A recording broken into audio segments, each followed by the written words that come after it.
بسم اللہ الرحمن الرحیم، السلام علیکم۔ میں ہوں آپ کا میزبان محمد عثمان اور آپ دیکھ رہے ہیں پروگرام حرف راز اسپیشل، اور آج ہمارے ساتھ خاص مہمان موجود ہیں۔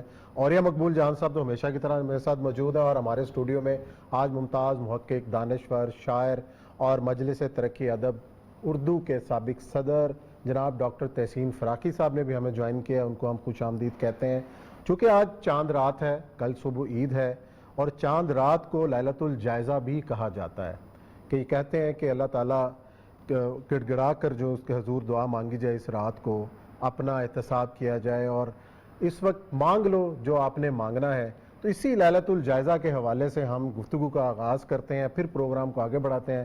اور یہ مقبول جان صاحب سے میں کہوں گا کہ لیلۃ الجائزہ کیوں کہا گیا اس کو، کہ ہم نے پورا مہینہ روزے رکھے، خود اپنا احتساب کیا اور اللہ کی رضا کے حصول کے لیے سب کچھ کیا، تو یہ آخری رات اتنی امپورٹنٹ کیوں ہے؟ حالانکہ اس سے پہلے طاق راتیں بھی آئیں، یہ لیلۃ الجائزہ کیوں قرار پائی؟ اس لیے کہ لیلۃ الجائزہ جو ہے یہ تو اس کے بارے میں تو یہ طے ہے نا کہ یہ اسی رات پہ آنی ہے۔ یعنی لیلۃ القدر کے بارے میں تو رسول اللہ صلی اللہ علیہ وسلم نے فرمایا کہ مجھے بھلا دیا گیا، بلکہ آپ نے کہا شاید اس دن جس دن میں نے کیچڑ میں نے سجدہ کیا تھا، بارش وہ تھی، شاید وہ رات تھی، تو صحابہ گنتے رہے کہ وہ 21 ہے، 23 ہے، تو اس طرح طاق راتوں کا بھی آپ نے بتا دیا۔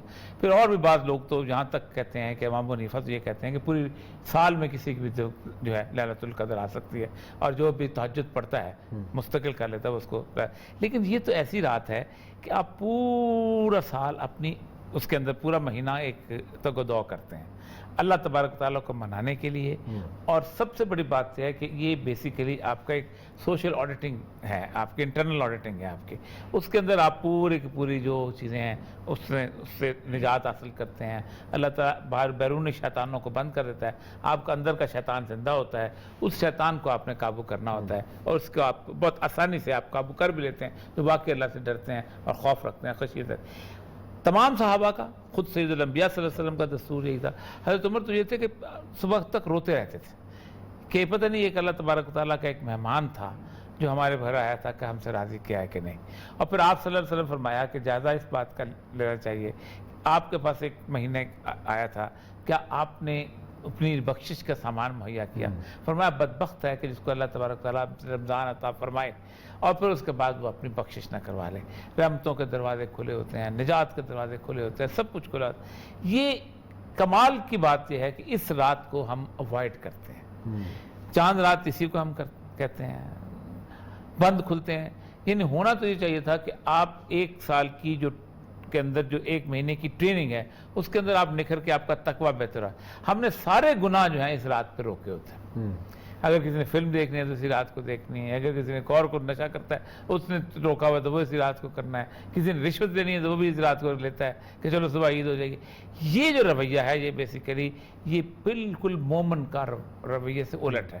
اللہ فرماتے ہیں مومن جو ہے دنیا تو سجن المومن و جنت الکافر، دنیا جو ہے مومن کے لیے ایک قید خانہ ہے اور جنت کے لیے کافر کے لیے جنت ہے۔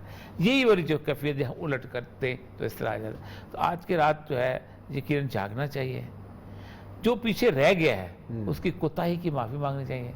اللہ تعالیٰ پتہ نہیں خدمت ہوئی ہے کہ نہیں ہوئی ہے، پتہ نہیں تیرا مہمان ٹھیک کیا ہے کہ نہیں کیا ہے، جو کچھ ہے ہم سے جو بن پڑا ہے ہم نے تیری مہمان کی خدمت کی ہے، تیرے سامنے گڑ گڑائے ہیں، تیری رحمتوں کے نزول کا مانگا ہے، جو رہ گیا ہے اسی کو معاف کر دے اور ہمیں قبول کر لے۔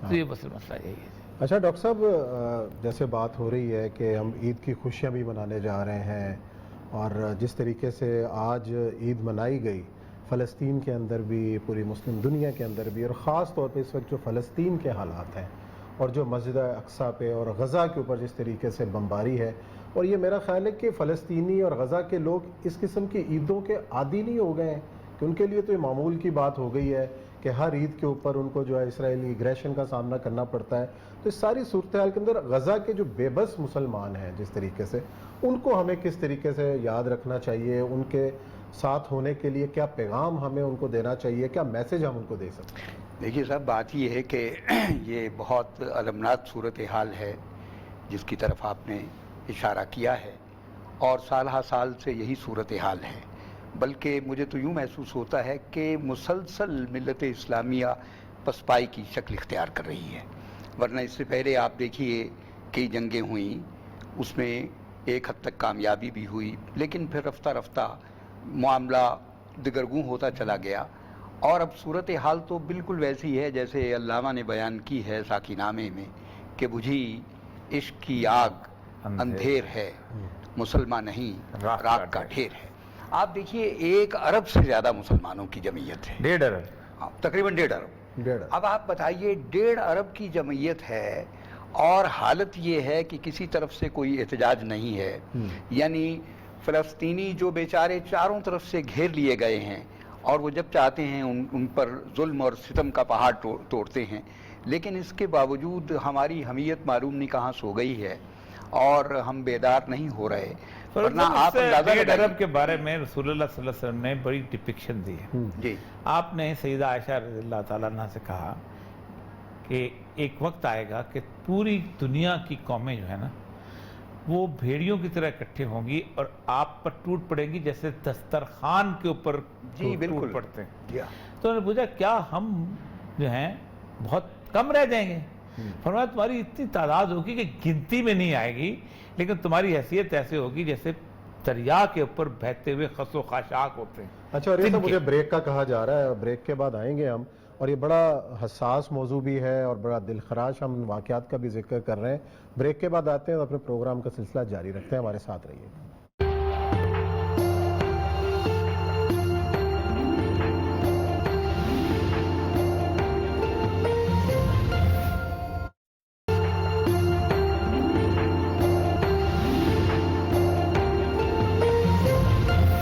جی ناظرین، حرف راز میں بریک کے بعد آپ کو خوش آمدید کہتے ہیں۔ ہم خصوصی شو ہے حرف راز اور چاند رات اسپیشل ہے، چاند رات کی بھی بات کر رہے ہیں، اور آج ہمارے درمیان ایک بہت زبردست اور بہت ممتاز جو ہیں ہمارے مہمان ہیں ڈاکٹر تحسین فراقی۔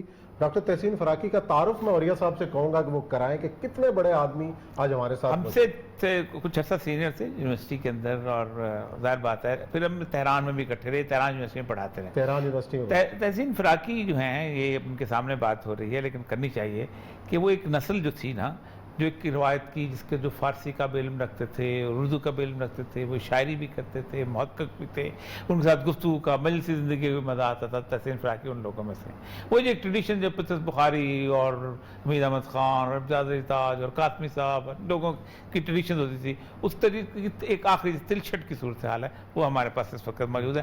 خال خال اب ایسے لوگ نظر آتے ہیں، اور سب سے بڑی بات یہ ہے کہ شاعر بہت خوبصورت ہیں، اور اس کے ساتھ ساتھ ان کی نثر کی جو وہ تو خیر کمال کی بات ہے، اور برِ صغیر پاک و ہند دونوں جگہ یکساں پہچانے جاتے ہیں۔ اور آخری جو ہیں مجلس ترقی ادب جو کسی زمانے میں امتیاز علی تاج نے کھولے تھے، اس کے آخری چشم و چراغ میں تو ان کو کہوں گا کہ وہی تھے، وہاں تک خوبصورت ان کا ہے۔ آج ہم ان سے اس بارے سے بات کریں گے۔ فراقی صاحب، عثمان صاحب ظاہر بات ہے بڑے آپ کو اس سے دیکھ رہے ہیں، مسئلہ یہ ہے کہ یہ جو اورینٹل کالج، جس میں کبھی علامہ اقبال جیسا بندہ، جس میں کیا کیا لوگ تھے، بات پیچھے چلے جائیں، آپ نے اورینٹل کالج کے اندر خاص طور پہ جس وقت یہ پڑھایا، اور پھر اس کے بعد جب تہران میں آپ کا ایکسپیرینس جو ہے یہ ذرا سا کیجیے گا۔ بہت ہی اچھا رہا وہ تجربہ، اور میں آپ سے عرض کروں کہ میں تو اورینٹل کالج آنے سے پہلے میں 8 سال ایم اے کالج میں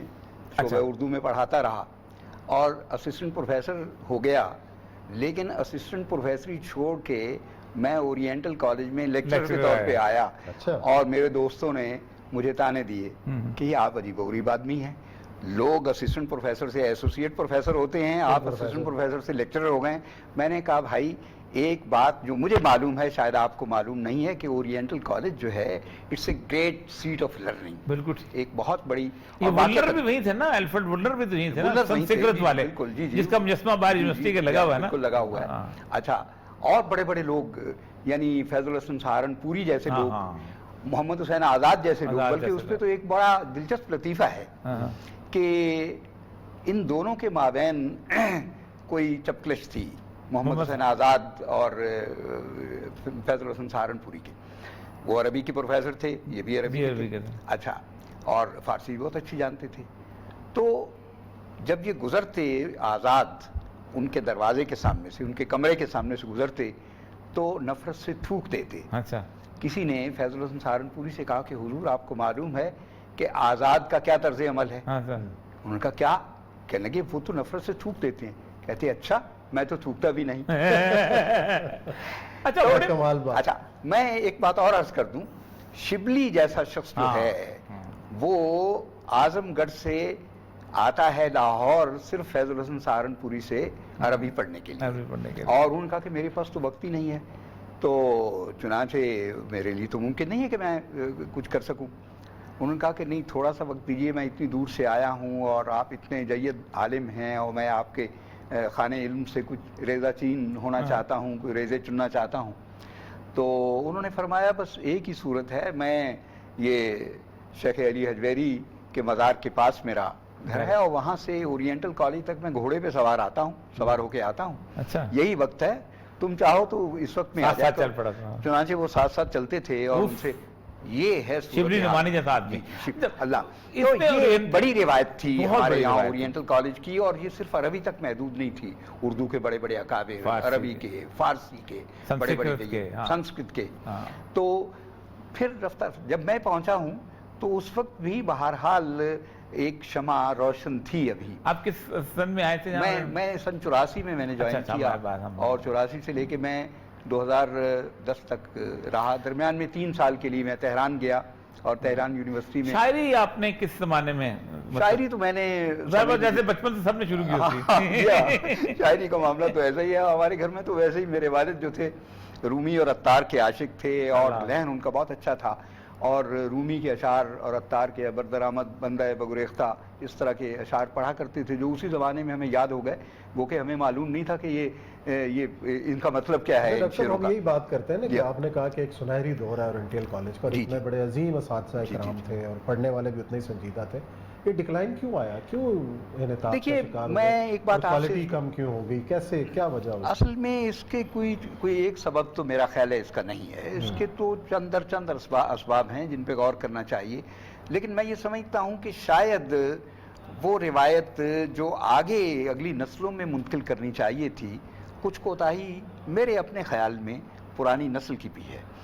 دیکھیے کلچر کا سارا سفر جو شروع ہوتا ہے وہ شروع ہوتا ہے کہ جو اکابر ہوتے ہیں وہ اپنی روایات کو اگلی نسلوں تک منتقل کرتے ہیں اور اپنا فرض عین سمجھتے ہیں. میں یہ سمجھتا ہوں کہ شاید کسی مرحلے پہ اگلی نسلوں سے یہ کوتاہی ہوئی. کچھ زبانوں کی اہمیت ایسا نہیں ہوا کہ مطلب فارسی میں ایک زمانے میں 70-80 لڑکوں کا گروپ ہوتا تھا, اب شاید فارسی کو پڑھنے نہیں جاتا صحیح. یہ بھی ہے. دیکھیے میں آپ سے یہ بالکل آپ نے, اور عربی پڑھنے نہیں جاتے لوگ. بالکل نہیں جاتے, بلکہ میں آپ سے عرض کروں ہمارے زمانے میں صورتحال یہ تھی, جس زمانے میں ہم اسکول میں پڑھتے تھے اس زمانے میں 3 مضامین میں سے کسی ایک کا انتخاب لازمی ہوتا تھا, اور عربی, فارسی اور ڈرائنگ. اچھا اس وقت تو خیر نہیں, لیکن بعد میں مجھے بہت ہنسی آتی تھی کہ عربی اور فارسی کے ساتھ ڈرائنگ کا کیا میل ہے, لیکن بہرحال یہ ہوتا تھا. تو طالب علم زیادہ تر ڈرائنگ رکھتے تھے اور یا فارسی رکھتے تھے. اچھا اس میں نمبر بھی بہت اچھے آتے تھے. اب صورتحال یہ ہے کہ یہ بالکل آپ سمجھ لیجئے کہ یہ ایسا ہی ہے کہ ہم یعنی وہ کام جو ہمیں پہلے کرنا چاہیے تھا وہ تو ہم نے کیا نہیں. مراد یہ ہے کہ اسکولوں میں فارسی کا چلن ختم ہو گیا, اور اس کے نتیجے میں اردو کو بھی بہت زور پہنچا. نہیں, دنیا پوری میں لینگویج آف اوریجن پڑھائی جاتی ہے. انگریز جب بچہ ہے وہ لیٹن اور فرینچ پڑھتا ہے تب انگریزی آتی ہے, کیونکہ 90% لفظ تو لیٹن سے آئے ہیں. اچھا ہمارے یہاں صورتحال اس کے بالکل برعکس ہو گئی. یعنی اسکولوں سے پہلے تو فارسی کو نکالا گیا, پھر کالجوں سے نکالا گیا. اب صورتحال یہ ہے کہ صرف پنجاب یونیورسٹی میں یہ چند اور یونیورسٹیوں میں چند طالب علم, یعنی سمجھ لیجیے 15, 20, 30 طالب علم جو ہیں وہ پڑھتے ہیں, لیکن اس سے کوئی خاص فائدہ آپ اندازہ کریں کہ ایک ڈگری ہوتی تھی masters in oriental MAOL, master in oriental language, اس میں فارسی, عربی اور اردو, یہ تینوں کے بیقوت عالم کی ایک ماسٹر ڈگری ہوتی تھی. اچھا شاعری کا آپ ایک تو مجلس ترقی ادب کا آپ کا سننا ہے کہ آپ مجلس ترقی ادب ظاہر بات ہے آپ اس میں رہے ہیں, اس کی بنیادی غرض و قائد جو امتیاز علی تاجدار نے بنائی تھی, پھر قاسمی صاحب وہاں پہ رہے, کیا صورتحال؟ دیکھیے میں آپ سے عرض کروں کہ بنیادی طور پہ یہ ادارہ 1950 میں قائم ہوا. جی بالکل بنا. اصل میں پاکستان بننے کے فوراً بعد, یہ تو بات آپ سب کو معلوم ہے, سب جانتے ہیں کہ یہ کہا گیا کہ اردو ہماری قومی زبان ہوگی. اردو قومی زبان اسی صورت میں بن سکتی تھی جب بہت سارے علوم, خاص طور پہ